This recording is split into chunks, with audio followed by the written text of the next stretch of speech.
know there ain't no stopping us. Fly without boarding pass. Couldn't catch me, I be moving fast. Call me a shooting star. Let 'em know who you are. Flying up in a bar. Wish on a star. Time to show 'em who's in charge. Call me a shooting star.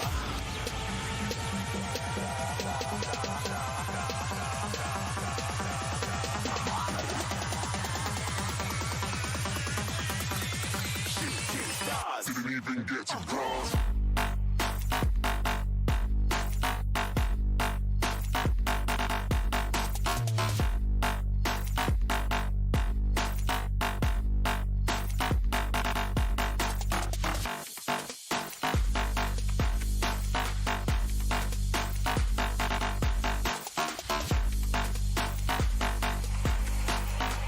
I said I'm moving too far.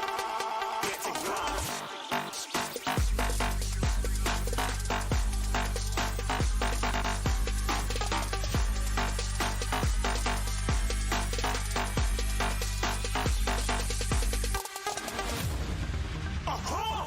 Looking at a shooting star. Got more than a couple of people going mad. I swear they're rooting hard. Tell them I be big in the game like she went and got them breast implants. I said I'm moving too fast. Didn't even get a glance. I'm ready to eat up track like I'm seated in a restaurant. If you had swag like mine, you know it's best to flaunt. We aren't hating because you aren't. Shining like it's neon. Rock like kings of Leon. Shooting stars across the galaxy. I stand out, so don't be mad at me. Infiltrate, I'm with my strategy. When I turn up, then amateurs have to leave. Shooting stars across the galaxy. I stand out, so don't be mad at me. Infiltrate, I'm with my strategy. When I turn up, then amateurs have to leave. Yeah, shooting. Yeah, shooting. Yeah, shooting. Yeah, shooting shots.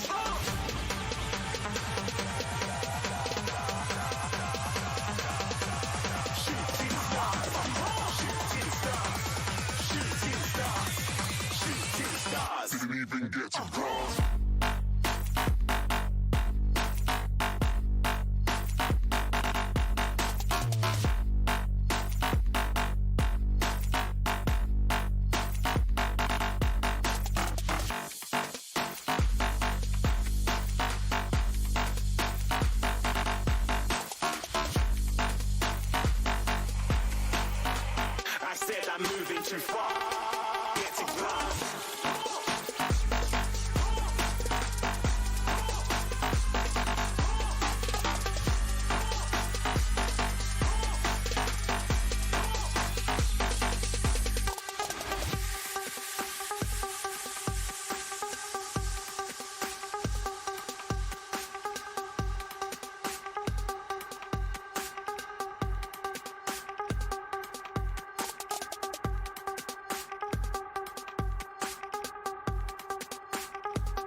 TLG and I will be casting this game tonight, and we will be having a nice best of three game between the Asian Amigos, hosted by Captain Ethan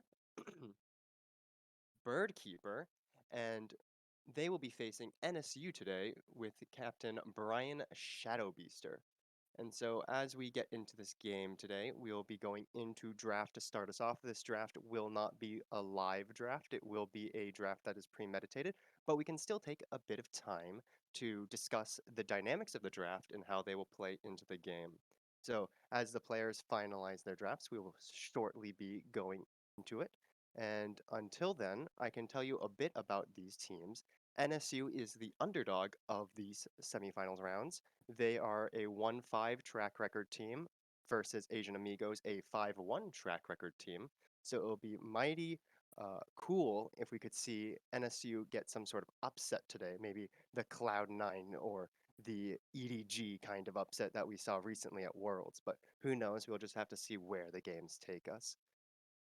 Besides that, another thing we can look to is a couple interesting picks that we see these players have overall. And that is, for one, for me, in my opinion, is the pick by Shadow Beaster in his Riven pick.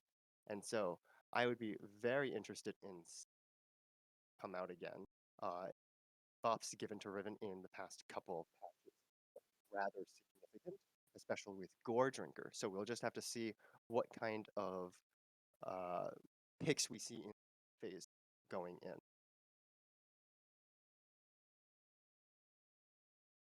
So as we are draft, see the Tryndamere is getting banned out. Other side, MSU is banning out Ezreal. Back to Asian Amigos getting rid of Viego. These are all pretty standard picks. Viego is not what he used to be at his so resorted to the Shield Bow or Kraken Slayer builds, which aren't as good as what the other was. Camille, another top laner coming out, so they're kind of actually going after Shadow Beaster in their drafts, Asian Amigos. Who dares defy my Gragas will? and Jarvan, two junglers, which are, I believe, Pure Ruination's role, and Pure Ruination is a very strong player on the side of Asian Amigos. So we do see Teemo coming out. Teemo's actually a really interesting pick. I actually really like Teemo right now in the meta because of how strong he's been by the consistent buffs he's received. On the side of NSU, we have starting on top side of Malphite and Karthus. So usually with a Karthus, you do not want to see a lot of AP on your team, but Malphite does provide good setup. Hecarim coming back after being out of meta for a very long time. We know Predator is really strong right now, so we'll have to see exactly if Hecarim goes the Predator route or maybe a different route, Phase Rush or Conqueror. It's all up to how Pure Ruination decides to play this game. In terms of mid laners, we see LeBlanc and Malzahar. Malzahar is a great neutralizing mid laner, and LeBlanc is a great playmaking mid laner. We see a good The warrior's spirit is never broken. distinction on the side of Asian Amigos that unfortunately NSU does not have the advantage of, so rely on the ADC for mixed damage. In terms of bans, we see Xin Zhao coming out on Asian Amigos that is targeting the. I'm not quite sure what pick it is. I wonder if they're assuming Karthus is ADC. If Karthus is going ADC, then Xin Zhao Ivern is targeting the jungler, but we can see here that Karthus is actually going jungle, and Lucian will be the ADC. The bans for Graves and Amumu are once more interesting. I assume Graves was probably. So I'm assuming here that the bans were actually not in order of the original draft, as they don't make the most sense. But we can see here that Caitlyn Lulu will be coming out on the side of Asian Amigos, and then Lucian Nami, a absolute killer of a bot lane, coming out on the side of NSU. And so as we see this, we're going to have a lot of emphasis on this Lucian in this game. So Malzahar, Malphite, great setup champs, and we're going to have to see, especially with Nami, they have lots of linked CC. So we're going to have to really see if we can get Shadow Beaster, who I guess is not actually playing top this game, but he's playing ADC, how Shadow Beaster can react as the carry for his team. On the other side, we do see in the bot lane Caitlyn and Lulu. Caitlyn is not one of the best champs in the meta right now. She does not see herself liking the kind of direction in which a lot of the items are. She wants a lot of crit for the headshot bonus damage, but she also kind of wants more lethality with her Dark Harvest build. So she's like in this weird spot where she doesn't know how to do the most damage. And in terms of damage, it's just not as high as a lot of other ADCs. Lulu is a nice champion to have to back up your team. Lulu does have really good synergy with Hecarim, not as well with Caitlyn, as Lulu generally likes champs that have really strong engages, like Olaf Hecarim, and champs that have really strong auto attacking power, especially like a Phelios, Twitch, Jinx. So we're going to have to see how Flaming Potato uses Lulu in this game to make the most out of calculations. Caitlyn. Looking otherwise, Malphite Teemo, the lane is probably going to be very difficult on Malphite. Teemo is able to get a lot of free poken. Malphite is not an MR focused champion, but rather an armor focused champion. So the sting from Poison Dart is really going to mess him up. He also has a lot of auto attack based damage with his W. And so the blind from Teemo might screw up both just his health bar in general, but also his CSing. Karthus is a very interesting jungler because not many people play him. He's a more difficult jungler, and a lot of skill is actually determined in how well you can clear with him. So the closer you can get your clear time to be as low as possible, usually people would consider you the best Karthus. And I believe right now you can full clear at something as ridiculously fast as 250. That is insanely difficult. It requires a really good knowledge of how to use your E and your Q as effectively as possible in taking camps. You cannot miss a single Q. It's very difficult. And Ruination this game on Hecarim, he has a lot of early game potential. He has LeBlanc, great setup, great engage. Not exactly the CC type, but not really necessary when you can one-shot most of the people on NSU's team. So Hecarim is going to be a high agency champion this game, and it's going to really impact the game in a lot of ways. It's going to really depend on the setup potential of NSU's team to really drive them forward.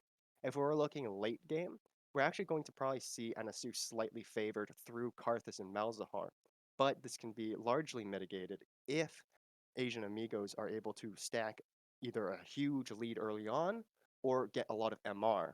And so sometimes you can do that. Teemo does get access to a couple MR items. You can either go like the Wits End route with an on-hit build that focuses on PTA. You have access to Banshees, which is kind of not great for a Teemo, but you can make it work. Um, LeBlanc really doesn't like getting MR. She can get Treads, and she probably will get Treads.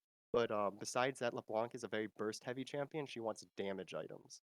Caitlyn can is actually not more so can, but is probably going to go QSS this game. It's a huge QSS game between the Malzahar ult and all the different stuns that she has to deal with. She's really dependent on not getting CC'd to live. Lulu is going to have a fun time because she's going to play back. She's only going to have to worry about Malphite engages.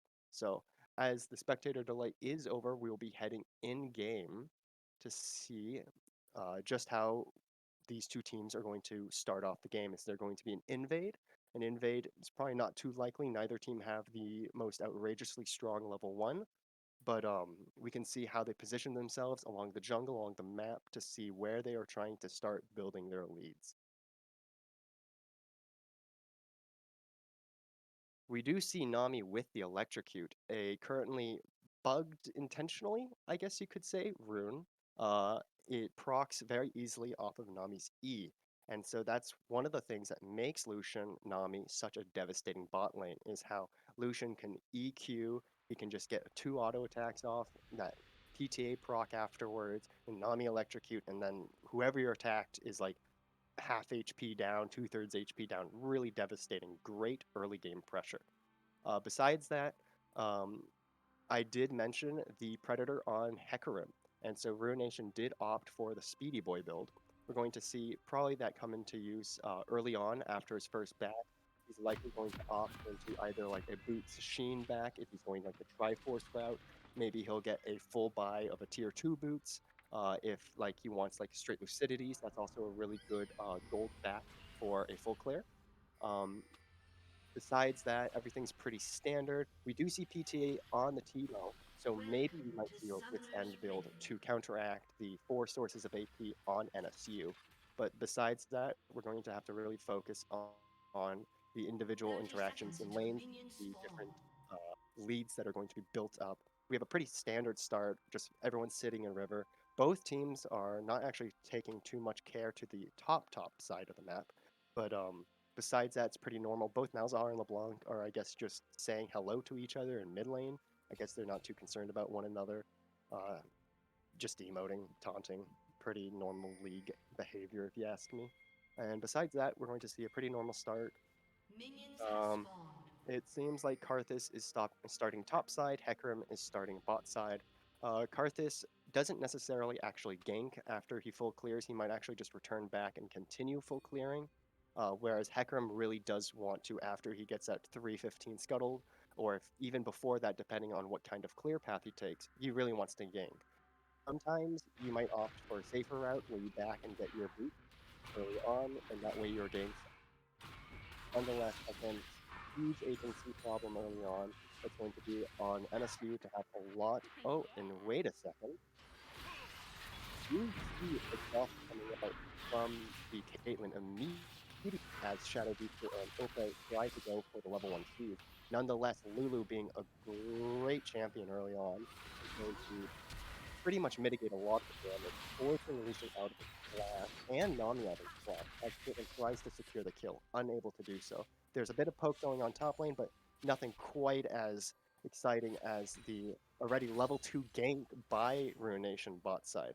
It's going to set NSU rather far behind as they are now lower HP without flash, and we still see Lulu has flash. So summoners, it is an advantage for Asian Amigos. In mid lane, Malzahar is taking some unfavorable trades, but he's keeping up in CS. It's going to be really important that Malzahar does not fall far behind. And it looks like Malphite might have just survived. Nope, that bird is going to First flash blood. on him. Barely survived turret, but will get first hit on Malzahar. More trading going in between the mid and bot lanes. The calculation in Flaming Potato bot lane is just having a blast with their early start. They turned that bit of cheese into an advantage, and now Shadow Beast and Oppo are in a really bad spot. Arthas is actually going to more so prove me wrong and ganking not even after getting level 3, but level 2. And so he does end up getting Teemo, is going to be a sort of delayed 1-for-1 in the top lane. Hecarim is getting a huge advantage with vertical jungling right now. Karthus is losing a lot of camps, really going to keep his growth on, and this is just part of a huge agency issue with Hecarim that NSU has to deal with. Hecarim can just safely do a lot of stuff as Shadow Beaker almost goes down. He will go down as he takes slightly too risky fight with Flaming Potato Lulu. Now we're kind of seeing that Karthus is noticing his jungle's gone, not sure what to do. Hecarim looking for the dive. Might actually get pincered by Karthus, but it looks like it's going to be Nami that goes down. Maybe Lulu gets killed by Karthus, does flash out. The aggro is reset, and now Nation looks pretty bad. And Ruination does get the smite, but it doesn't look like it's going to be a. Yep, so Shadow Beaster will kill Hecarim, and now we pivot to the other lanes, see if anything else is going on. But so far, we've had a very, very action-heavy uh, early game. We'll have to see where this takes us as the high agency Asian Amigos draft is pretty ahead of the NSU's draft. They kind of suffer from this high, like, similar damage, and they're going to have to really try to find ways to get Shadow Beast ahead, who luckily does have at least a kill so.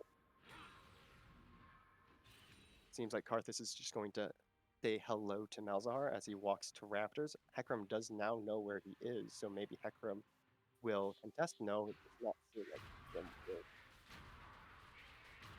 Going to be a bit of a lull state. Malzahar's returning to lane. Or Malphite's returning to lane. Malzahar's pushing lane. Same thing with Lucian Command. Shoving the lane. Nothing too much going on.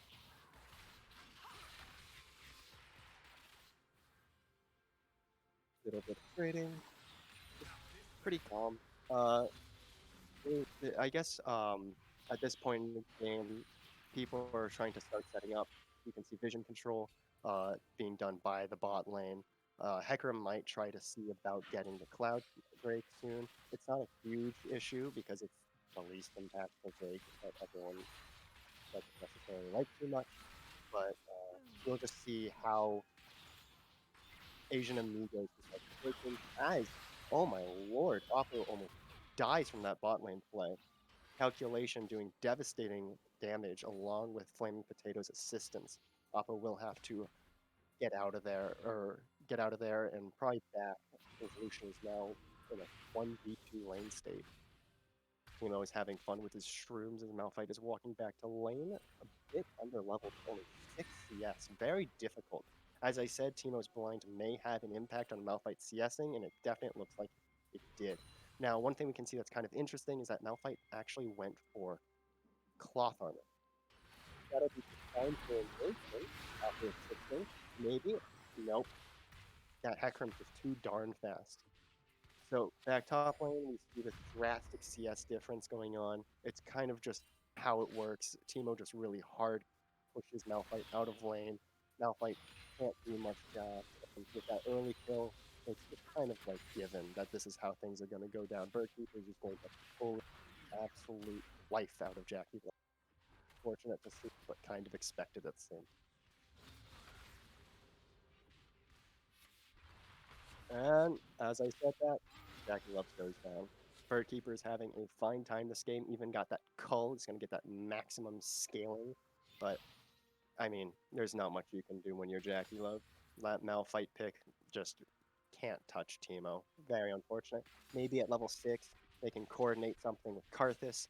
Maybe Karthus can come in, get that Mars threat on Teemo, and just try to like, quickly kill him down. Malphite. There's really not much hope for the top side of this map when it comes to NSU. Asian Amigos have definitely secured themselves a pretty decent foothold in this game.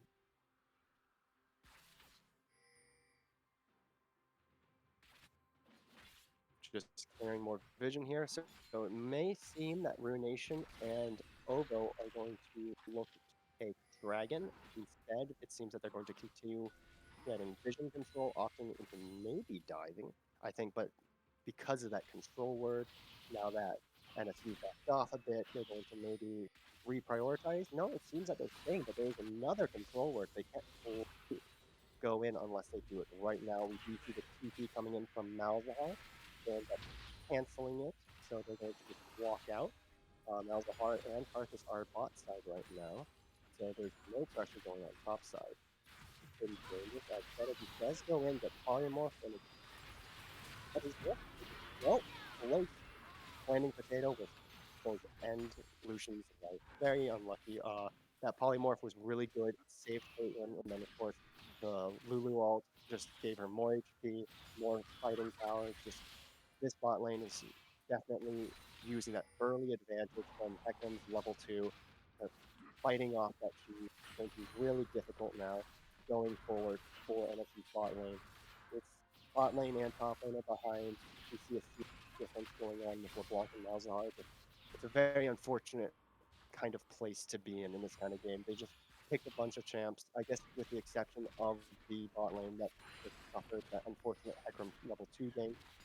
They're just picking champs that are low agency at the beginning of the game that need a lot of time to get online, and they're already down 6-2. That's a 5k gold lead by 10 minutes. That's a really devastating gold lead, and it's really usually the rest of the map.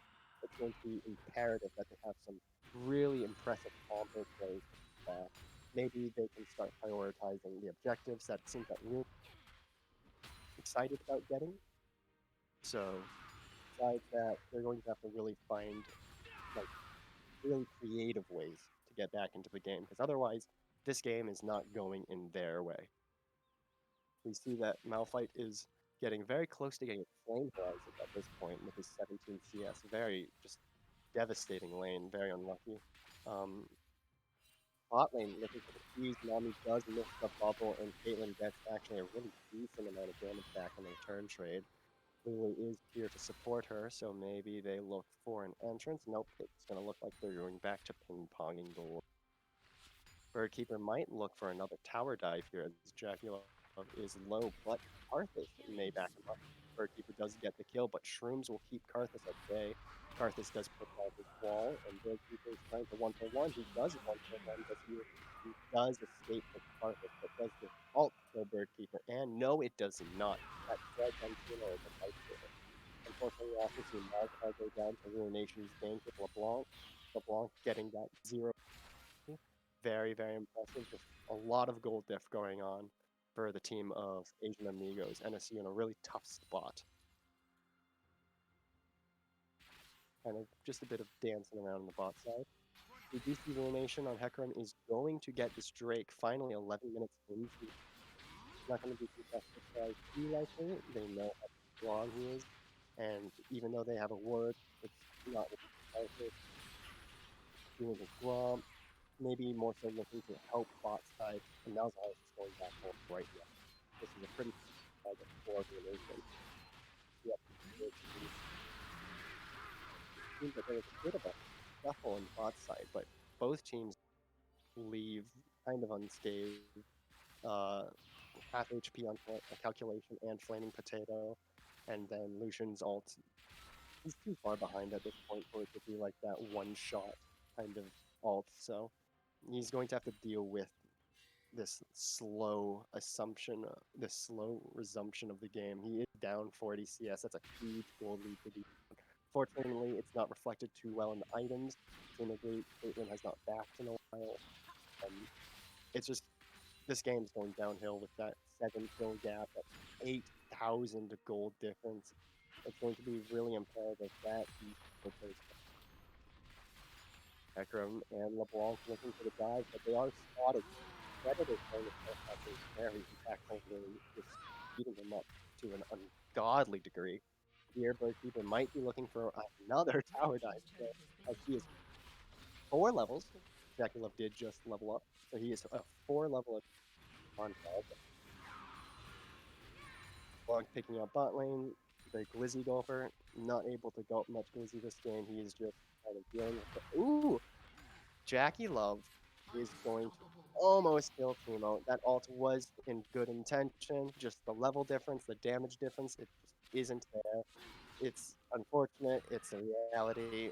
That Birdkeeper on Teemo is so far ahead. Maybe Mr. Newbie on Karthus can pick something up on Ovo. Not sure. LeBlanc's super hard to kill. Have to rely completely on killing her during Malzahar's ult, and yeah, they're giving up on it. Maybe Karthus just returns to his wolves, get some more clamps done. Birdkeeper is going to let this wave die. He's seeing that Krugs are gone. Maybe he's going to proxy. If Malphite tries to do top, I think Malphite dies. It's just unlucky. Yep, it looks like. Oh, does he even run him down to the second tower? Malphite does flash away, so he does not have to worry too much about that. Birdkeeper just astonishingly high amounts of pressure on the Malphite this game. Top tower does go down. That second tower down after bot lane. Everyone's kind of calm right now. Malphite not having the greatest of times. Ruination may be looking to tithe him. He's really low level, so it's not going to take much to kill him. Birdkeeper does still have a decent amount of health, and it looks like with that Predator, that blind, poison dart damage, it's just too much, and Malphite goes down for the 6th time. He's 20 CS to Teemo's 150. It is such a catastrophic gold difference in the top side. Like overall, the game's a 12k diff. It's such a large difference that at this point, NSU's getting stat checked. They could play everything perfectly. Asian Amigos could play everything poorly, and they're gonna get level diff. They're gonna get stat checked. Really hard to come back at this kind of state in the game.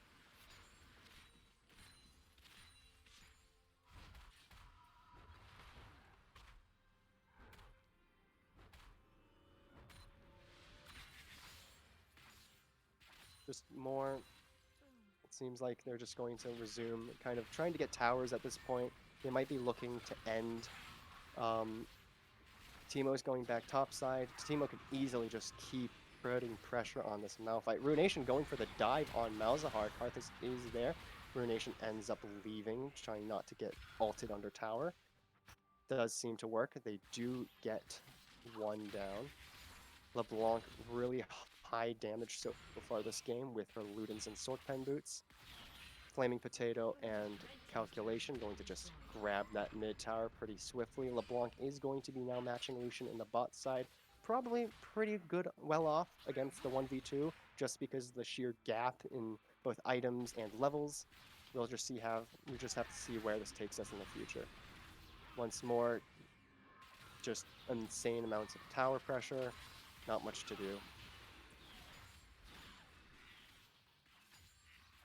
Seems that now it's almost going to the NARAM part of the game where there's not much left for NSU to do, so they're just going to try to cut their losses by grouping up, maybe seeing if they can prevent any more deaths.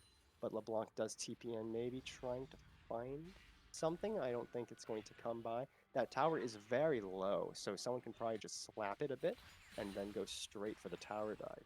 But Teemo does have a minefield around him, and maybe he's going to wait for a trap. Karthus does come with a sweeper, so they will not be taking that path. Lucian does investigate a bit, but it won't be enough investigation to find Teemo, as Ruination does take the Ocean Drake for the second Drake of the game at almost 17 minutes. Pretty slow in terms of Drake collection.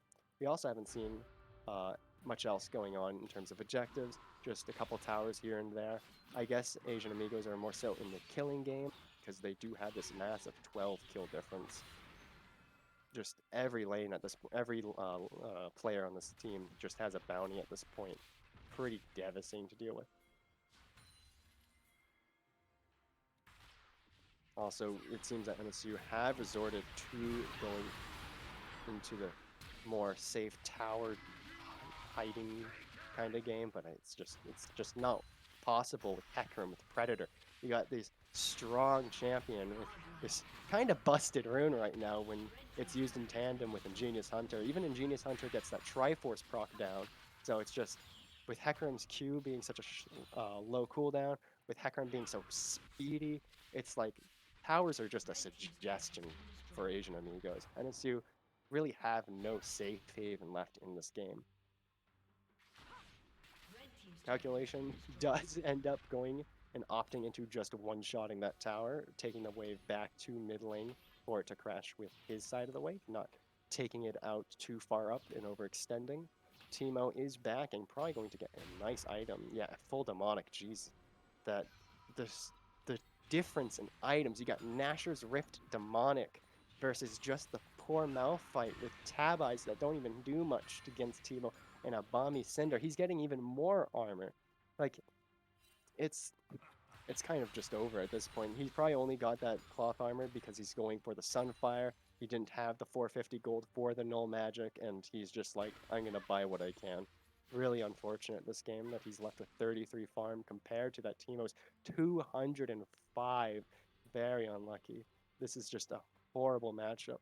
We even see here that Teemo has a total income of 11,000 gold, whereas Malphite has a measly 3,500. It's just such a drastic gap. I mean, in terms of overall gold difference, it's a 17,000 gold difference. It is so unbelievably difficult to even fathom coming back. Even though at the beginning of the game it was only 2-3, NSU only was down 1 kill. But man, the high agency draft by Asian Amigos was really able to just step up in the early game and create this nasty lead that just can't be countered at all by NSU.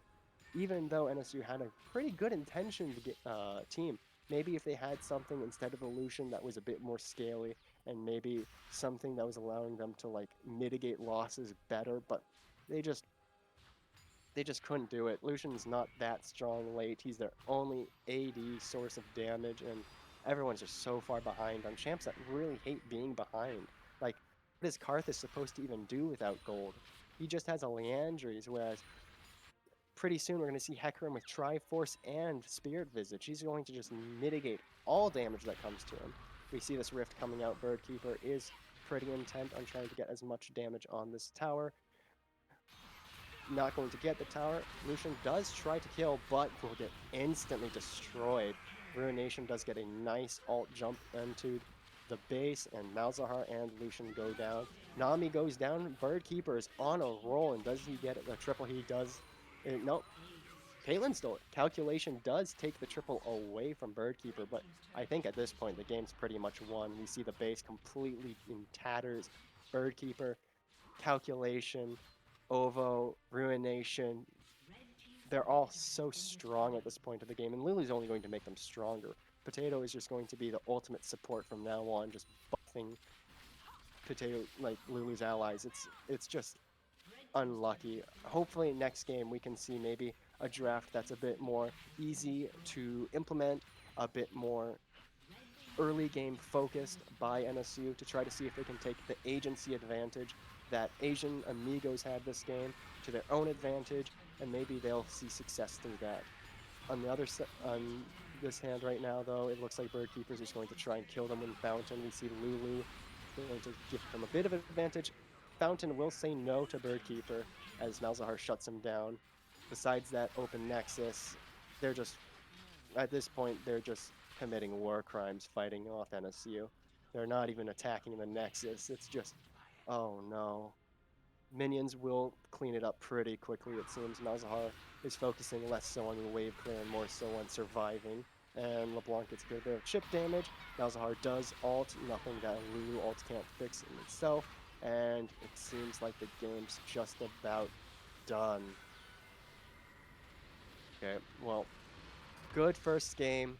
Nice draft execution by Asian Amigos. And we'll see you all into the next game.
no stopping us.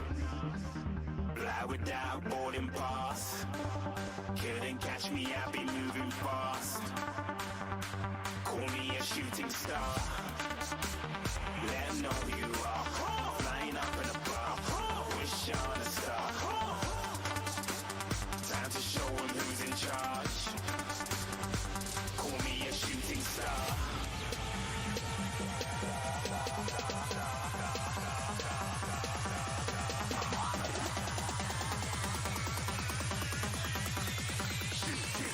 Didn't even get to cross.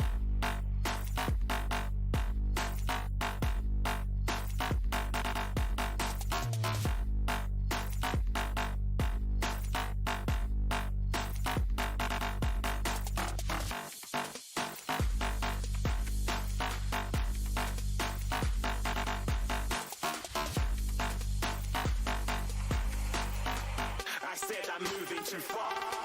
Get to glass.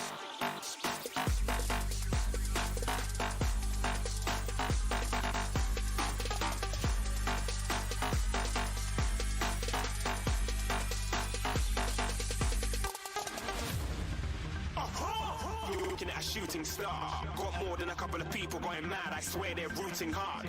Tell them I be big in the game like she went and got them breast implants. I said I'm moving too fast. Didn't even get a glance. I'm ready to eat up track like I'm seated in a restaurant. If you had swag like mine, you know it's best to flaunt. We aren't hating because you aren't. Shining like it's neon. Rock like kings of Leon. Shooting stars across the galaxy. I stand out, so don't be mad at me. Infiltrate, I'm with my strategy. When I turn up, then amateurs have to leave. Shooting stars across the galaxy. I stand out, so don't be mad at me. Infiltrate, I'm with my strategy. When I turn up, then amateurs have to leave. Yeah, shooting. Yeah, shooting. Yeah, shooting. Yeah, shooting shots.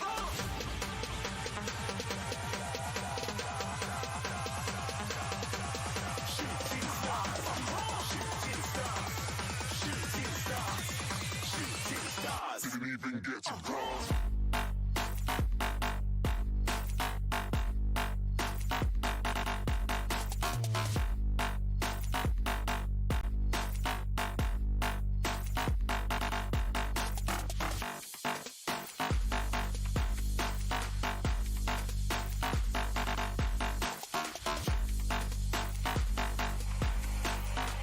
I said I'm moving too far. Get to glass.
Hello, everyone. I am back, and we are going straight into game 2, where it looks like NSU will be blue side, once more banning Ezreal. Tryndamere going off by Asian Amigos, so it seems pretty similar in terms of bans, both games. I wonder if these maybe... Teemo going out from NSU. They did not like Birdkeeper too much. That's funny. Viego once more going down. Just I guess they're all pretty similar. Not too much different, I guess, in reasoning between games. I guess the one target ban at Teemo was very acceptable. I mean, that was not too fun to probably play against, I would presume. Lulu going down, so they actually thought that the Lulu, maybe when the level 1 Cheese was able to kind of counter the Lucian Nami, they didn't like that too much, so now they'll be doing a different strategy. We do see Cam coming out top side with Fiora from Asian Amigos, Lilia being the jungler, one of my favorite junglers, and a champ I think is highly underrated. Mr. Newbie is going to be playing the Xin, a champion that has taken a couple hits, but is still relatively strong, as we've seen from Worlds. The Glizzy mid laner will be opting into finding the champ LeBlanc. He's going to now reverse the sides. Let's see what Vote chooses to counter with. Vex, new champ Vex, Season 11 OP champ Vex. Let's see how this goes. LeBlanc is a dash champion, so Vex does get her Gloom procs, I believe they are. Karthus is an interesting ban on the side of Asian Amigos because they were not threatened by Karthus too terribly. So I'm unsure as to why they don't mind Karthus coming back. Of course, these bans we have defined are out of order, but they're still bans nonetheless. Of course, I guess they didn't like Ivern from the get-go, and then Hecarim makes sense. Last game was a menace, and then we're seeing the last ban being if they're finding the champ. Jarvan. So Jarvan is a great setup. So I think they're attacking the agency of Ruination this game. However, Ruination on Lilia is probably still going to be generally really big pain to deal with how strong Lilia is as a champ. Jhin coming out for the bot side. I have a personal distaste towards Jhin. I do not think he is nearly as good as people make him to be. I think actually that Jhin is a lower tier ADC, but to be quite fair, there aren't many good ADCs right now. There's a huge separation between the top ADCs and the bottom ADCs. And in fact, a lot of non ADCs are really good in the bot lane. And we're going to see this right here as one of the most oppressive bot laners you can have, the Sona Fiend lane. Sona Seraphine, nasty, nasty to deal with.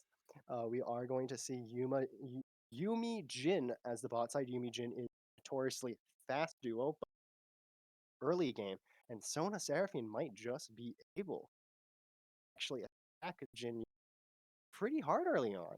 They have a lot of decent range, good poke, great shielding. They don't take much damage. And so I guess the real thing is going to be, is Yumi able to get those auto attacks in to keep Jin healthy, keep that shield up and going, get that mana refund? Or is Jin just going to die because Yumi gets caught out, maybe gets Seraphine each, she gets rooted, can't move, and then of course when Yumi can't move for 5 seconds her W is off cooldown, and that just spells disaster. Um, I'm going to be really interested seeing the Vex. Vex is not a terribly often played champion, not because she's bad, but because of how banned she is in most games. Vex is just not a champ that I see very often because of her ban presence. Same thing with Akshan.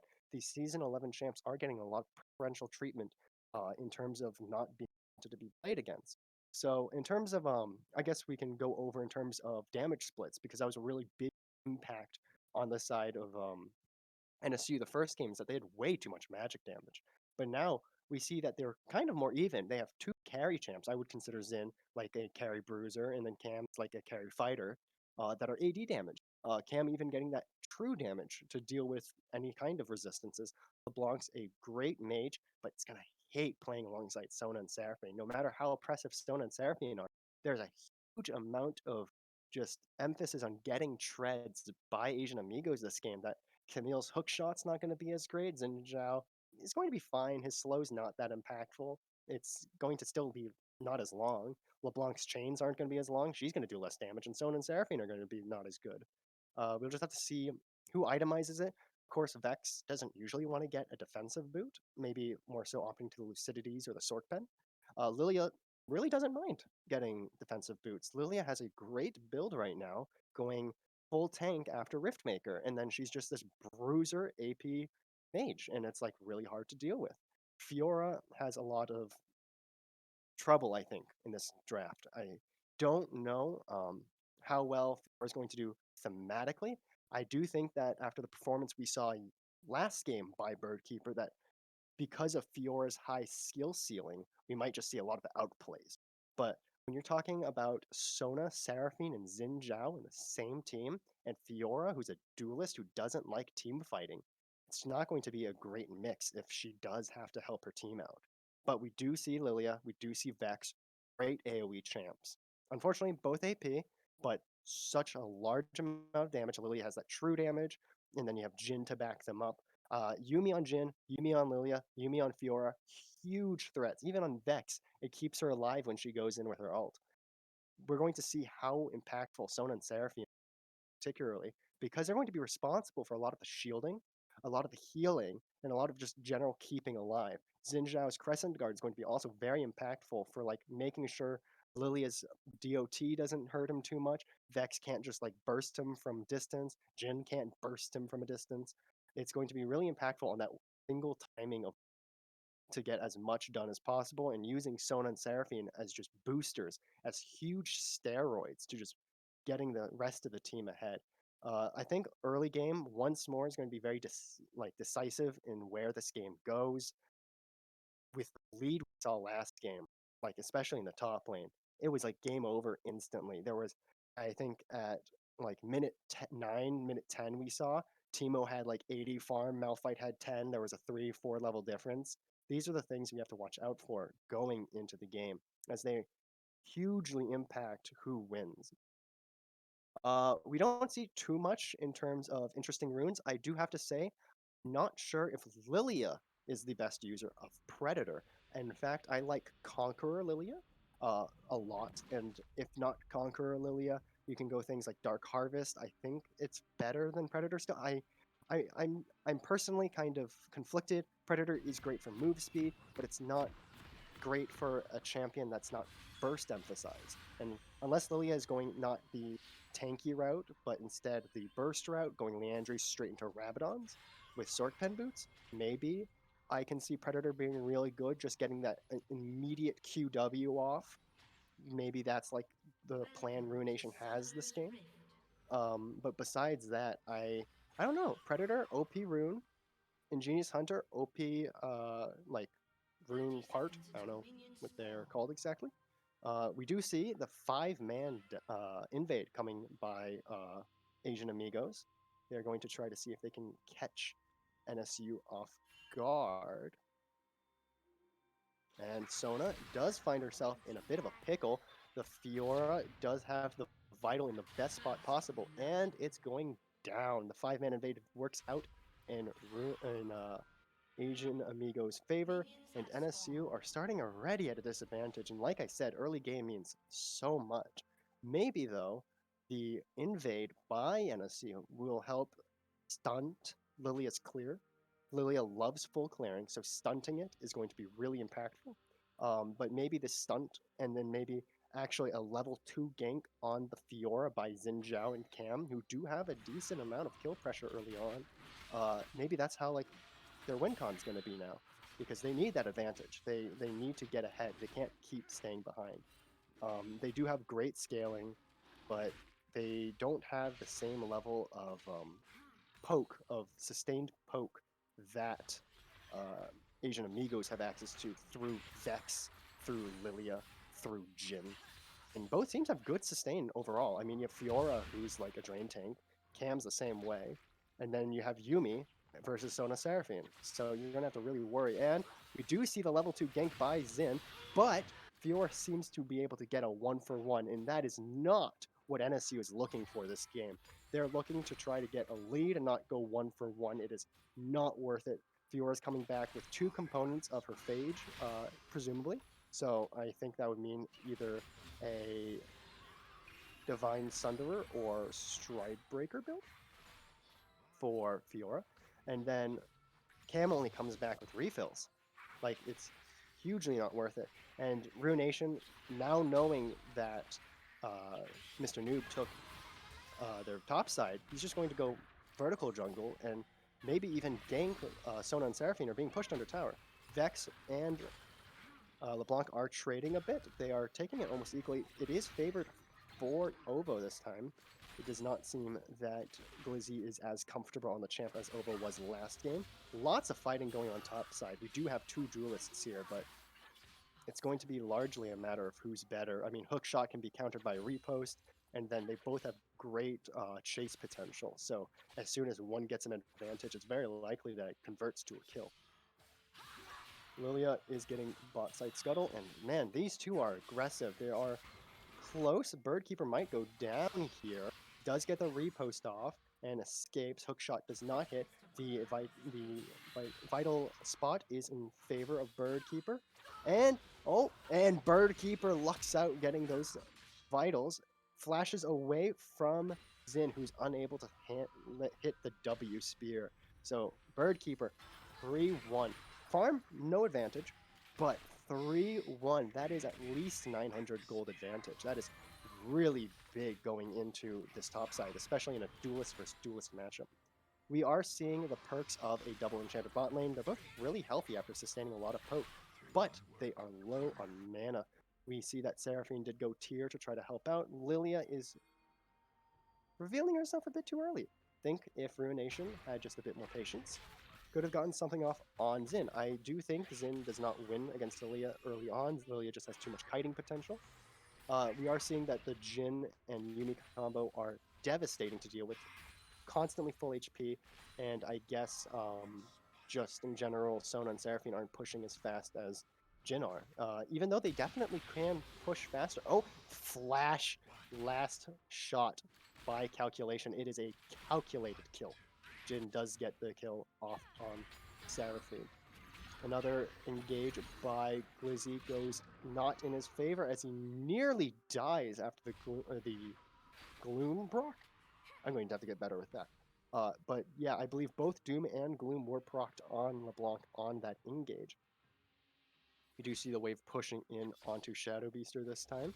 He is down a lot. He's not having a good time right now. Fiora does have Phage and Ruby, so a lot of HP, and doesn't really need much damage on their own because Fiora does like percent HP true damage. It's nasty. Cam will try to take trading, not opting into necessarily getting minions, as getting just railed. I don't even think Fiora needs to trade back. The minions are trading for her. We do see that the wave is small enough that Cam has taken a bit more pressure off of her tower. Lilia is maybe going to look to the dragon, either that or the Seraphine Sona. Vex is very comfortable in this game, is a 11 CS advantage, is also cocky enough, or confident enough, to buy the Dark Seal. Dark Seal that I'm not even sure is worth buying anymore if you don't intend on doing Mejai's because of the nerf to it. Zinchao is going to see if he can make a play off on Birdkeeper, and it looks like Fiora's going down. The repost cannot deal with two different forms of CC. Predator Lilia coming out. The Vex ult does miss, but lots of chip damage. Maybe DOT will finish it off. The grenade, the bouncing grenade, does finish Seraphine. Seraphine's at 2 deaths now. Sona 1 death after the first death of the game, and it's not looking good for NSU already. Fiora's massively ahead, and it's only through Mr. Noob's bailing out of Shadow Beaster that has really allowed Shadow any pressure at all. The bot lane is getting really outdone because of the Yumi sustain and the fact that they're opting not into pushing the wave when they definitely have the potential. Vex is getting finally pressured by LeBlanc here, but bad timing as LeBlanc will have to distort out. Push the wave in. We can see that Vex is low on mana, so this is very nice to give Vex a free back, not having to worry as LeBlanc has to now catch the cannon wave. Sona and Seraphine are returning to lane, as are Jhin and Yumi. It's a very slow bot side at this moment, even though for most of the game it's been pretty impactful. We see a lot of AD built on Jhin already. We got that Noon Quiver and that pickaxe. Lost chapter on Vex, but not on the LeBlanc, which means there can be a bit of mana fighting going on with just spamming abilities. Lilia getting that blue buff. Maybe looking into either ganking bot once more, as she's seen success from that, or opting into Dragon as Xin is fleeing topside. Hookshot does get riposted, but Xin does get the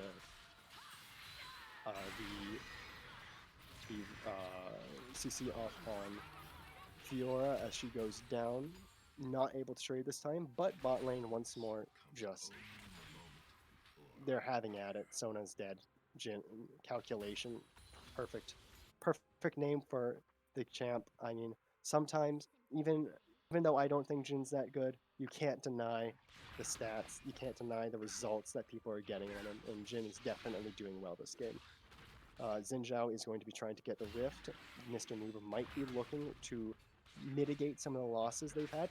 They're not down as much as they were the first game. As you can see, it's only around a 2k gold difference. So if Rift does get used well and it's not picked off too early, the plate conversion might be successful. Sona blocking for Seraphine so that she does not go down for another time, as the bot lane is 0-4 right now and it's not looking too good.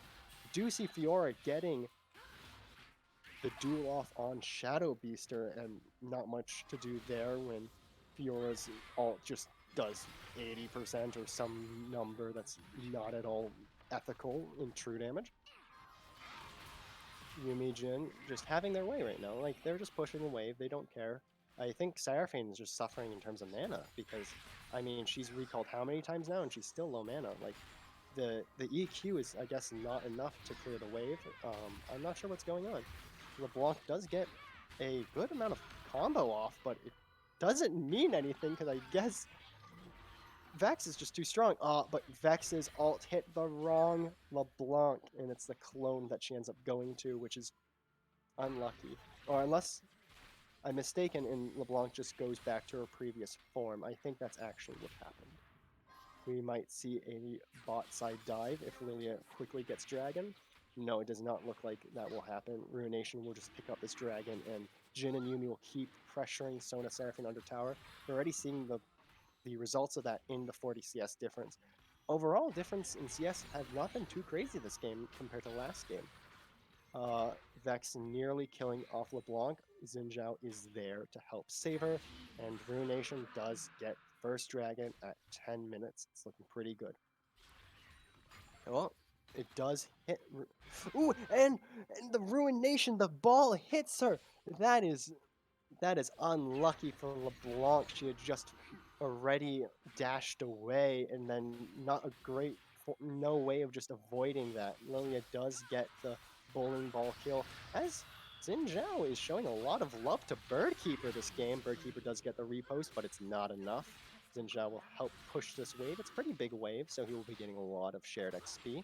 I don't know if that's going to help him more or hurt Shadow Beast more, but we'll see. They may put down the Rift if it hasn't been put down already. I'm not too sure. Yes, so we can see that top tower will be killed here. Now, is that too smart an idea? Does Fiora now have the luxury of just freezing, and now Cam's going to be perma pushed up? We don't know. We'll see how the waves are going to be treated from now on, whether they're going to ping pong or freeze and apply a lot of pressure topside, because sometimes having a turret is not as good than having no turret because of the pressure you can get from freezing and forcing overextensions. But I guess we'll see that in the future as Vex does take a very risky trade. I guess it was a last shot effort of just kind of one-for-oneing, and LeBlanc does come out victorious. Ruination looking for the dive here. Does have Predator, but he sees Newbie. Newbie does come at him. Ruination gets the ball off and will not be suffering any losses today. Newbie might be overextending, but it seems that he's just going to the brush and not looking for too much more. We do have 4 people bot side now, as Cam has elected to not go top, as top is currently 2 pushed out. So maybe Cam will travel top side now that the wave's pushing in, but we're already seeing how losing that turret too early might not be the greatest. In terms of kills, we can definitely see that there's a large improvement by NSU compared to the last game. Having a better early game mid does seem to be helping out, as Glizzy is putting a bit more pressure on. This time Ovo doesn't have any kills and does have deaths compared to last game where Ovo did pretty fine without dying. We also see that there's so much pressure topside. I guess found Bird Eater's Teemo to be a large part of why they lost. Ooh, and nice combo, but I think Lilia might clean up here with the Lilting Lullaby. Does try to divert focus among both of them. Yumi comes in, that move speed is going to shut it down. Actually, the Yumi's ult is going to shut him down. LeBlanc, unfortunately, does get away. Fiora was not able to do much about her dashing around. We do see Fiora destroying the tower pretty quickly, though. Fiora does have Gore Drinker, so she actually opted into the Gore Drinker, which makes sense. I should have thought of that earlier. I'm just so used to the Iron Spike Whip first buy that seeing Phage, I guess, did not seem as normal to me. But Gore Drinker is very strong after the 2% Omni vamp buffs and the increase in, what was it, health, I believe, 50 additional health. And calculation calculates another kill as Seraphine is now 3 deaths strong, or 3 deaths weak. We do see the 4-0 120 CS Jin in this game, and that is a strong 9-ish CS per minute Jin. That is going to be a monster to deal with. He already has Gale, whereas the Moonstones on Sona and Seraphine are not even quite complete, being a 700 gold cheap, or no, actually 900 gold cheaper item. So we're already seeing the huge disparity in gold.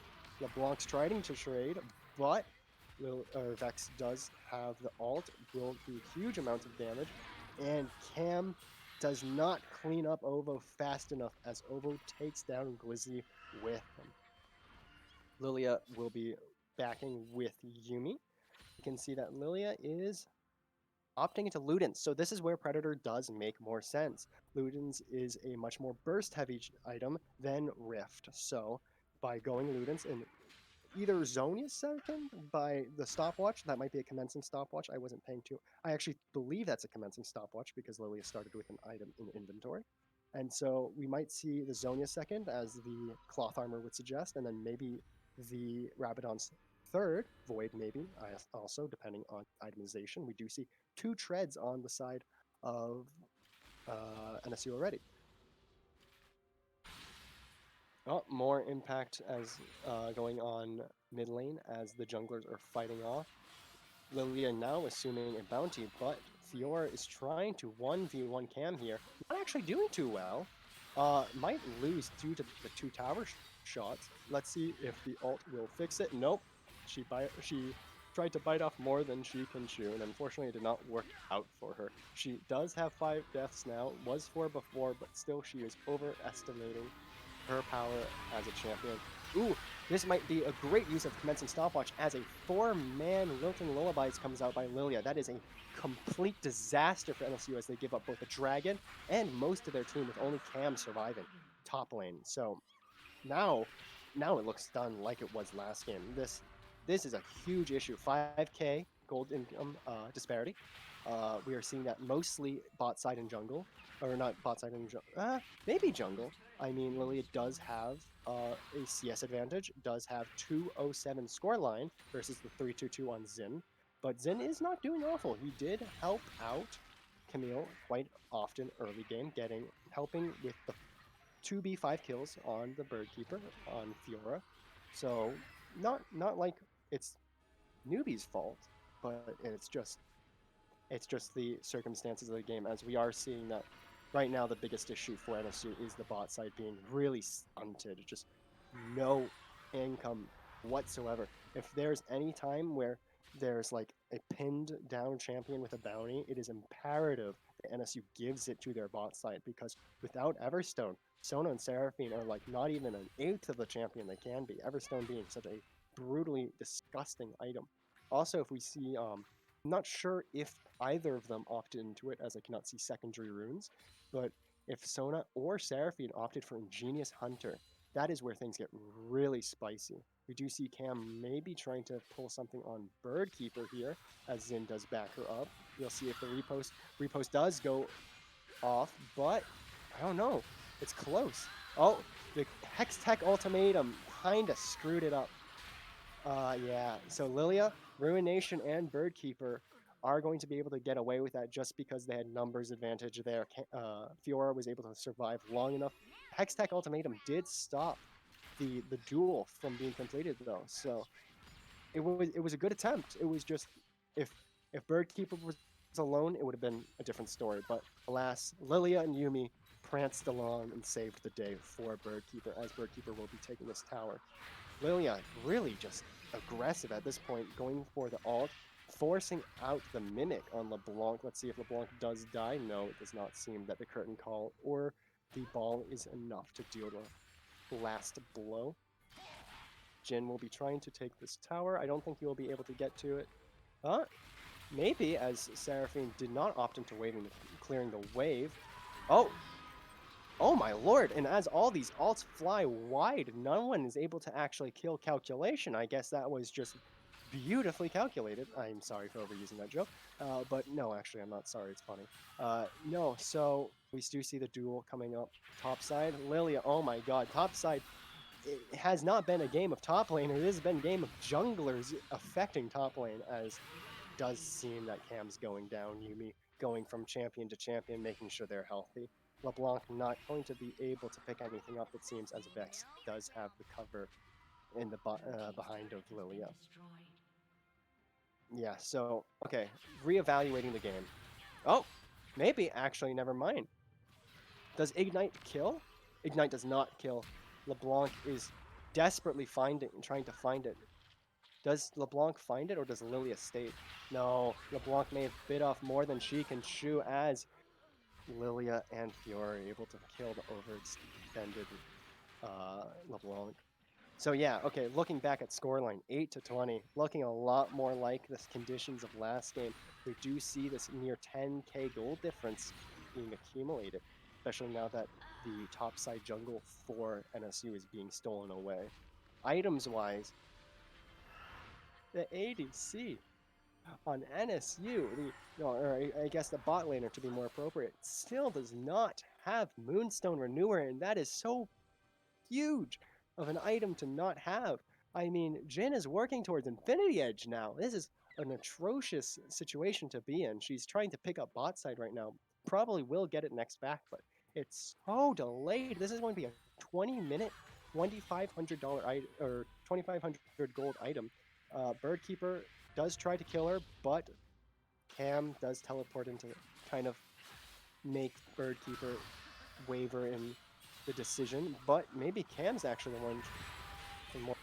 Great ult by Lilia, but I don't know if it's enough. No, it is enough. As Sona's able to give health back to Shadow Beast, and yeah, it's 0 for 0. Oh my god, wait, tower dive incoming, as Sona and Seraphine are going to be drowsy. Lilia does flash for the... Oh, Cam, maybe chewing up... No. Oh my lord, Lilia is just invincible. Look at that the work Yumi's putting in. Oh my god, what a champ. This is why no team wanted to play against Yumi at Worlds, I can tell you that much. Look how unfair that looked. Lilia just prancing around against 4 different people, not having a care in the world. And now it looks like the base is going to be opened up. Maybe another death going down. No, does not look like it. Fiora is being aggressive, though. Nope. Looks like we might just take the inhibitor. Vex pushing up top side, a good deal of side lane pressure going on. Lilia doesn't...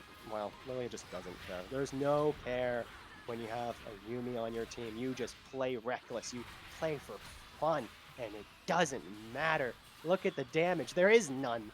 They're all staying alive as Yumi's jumping from person to person. Fiora's in the midst of all of them, and somehow still not dead, but does end up falling.